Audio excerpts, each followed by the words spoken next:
శ్రీ కోయ ఎల్లమ్మ తల్లి జ్యోతిష్యాలయం ఫోన్ ద్వారానే జ్యోతిష్యం చెప్పబడును.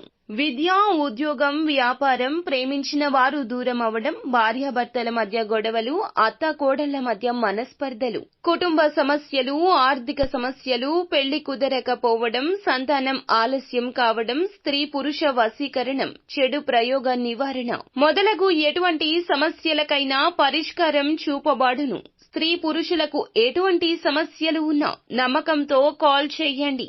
గురూజీ గోవిందరాజు. Phone number 9703930797. బోరు బోరున ఏడుస్తారు.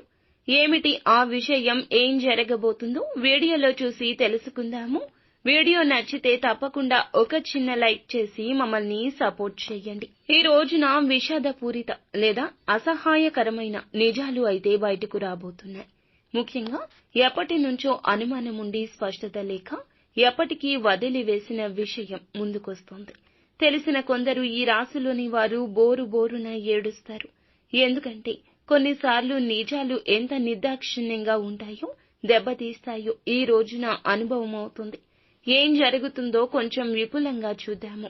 ఈ రోజున కుటుంబ సంబంధాల్లో చాలా సున్నితంగా ఉంటారు. స్నేహితులు, బంధువులు ఏదైనా విషయం చెప్తే వెంటనే తెలుసుకోవాలి ఆ రహస్యం అనే ఆతురత ఉంటుంది. ఈ మధ్య కాలంలో ఒక వ్యక్తి మీద మీరు కొంత అనుమానంతో ఉన్నారు. ఇక ఆ వ్యక్తి మీకు దగ్గర స్నేహితుడైనా లేదా కుటుంబ సభ్యుడైనా కావచ్చు.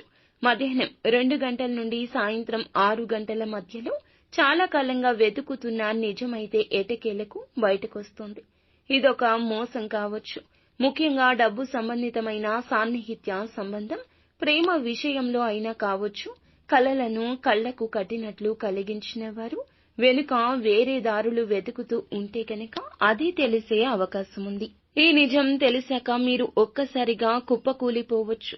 కొందరికి ఆవేశం ఎక్కువవుతుంది, కానీ కొందరికి కన్నీరు మాత్రమే వస్తుంది. ముఖ్యంగా ఈ రోజున ఈ రాశి వారు బయట కంటే లోలోపల ఎక్కువగా మదన పడతారు. కాబట్టి ఎవరూ చూడకుండా ఏకాంతంలో కూర్చొని బోరున విలపిస్తారు. ఈ విషయంలో మీకు 2 మార్గాలు ఉన్నాయండి. ఒకటి, బాధను మనసులో పెట్టుకుని మళ్లీ దాన్ని కొనసాగించడం. రెండవది, ఎంతైనా కఠిన నిర్ణయం తీసుకుని ఆ వ్యక్తిని వదిలేయడం.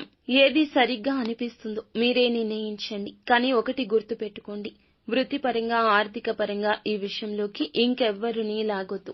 మీ మనసులోని విషయాలు మనసులోనే ఉంచండి. బయటకు స్లిప్ అవ్వకూడదు. అలా చేస్తే ప్రతిష్టకు దెబ్బ తగులుతుంది.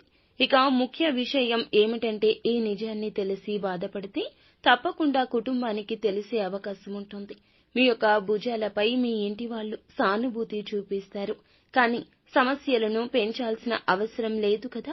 ఈ రోజు సాయంత్రం 7 గంటలు దాటాక ఆ వ్యక్తి నుంచి మరొక్కసారి ఎక్స్ప్లెనేషన్ రావచ్చు. నిశ్శబ్దంగా వినండి. తక్షణ నిర్ణయం వద్దు. ఆలోచించండి. ఆర్థిక పరిస్థితి పరంగా ఈ నిజం డబ్బు సంబంధితం కావచ్చు. ఇలా అనుకొని లోటులు కూడా బయటపడవచ్చు. ఈ ఖర్చులు ఎటువంటి ఘర్షణ లేకుండా సామరస్యంగా ఎదుర్కోండి. ఎవ్వరికీ అప్పులు ఇవ్వడం లేదా తీసుకోవడం కూడా మంచిది కాదు. ఆరోగ్యం విషయానికి వస్తే ఎక్కువగా భావోద్వేగాలు, నిద్రలేని, హైడ్రేషన్, తలనొప్పులు ఉండొచ్చు. సరియైన నిద్ర అవసరము. ఏకాంతం కూడా. లోపల పుస్తకాలు చదవడము, హాల్లో చిన్న వాకింగ్ చేయడం మెల్లిగా కూల్ అవడానికి ఉపకరిస్తుంది. ఏకాంతంగా ఉండండి. ఆ ఆలోచనలే మిమ్మల్ని నడిపిస్తాయి.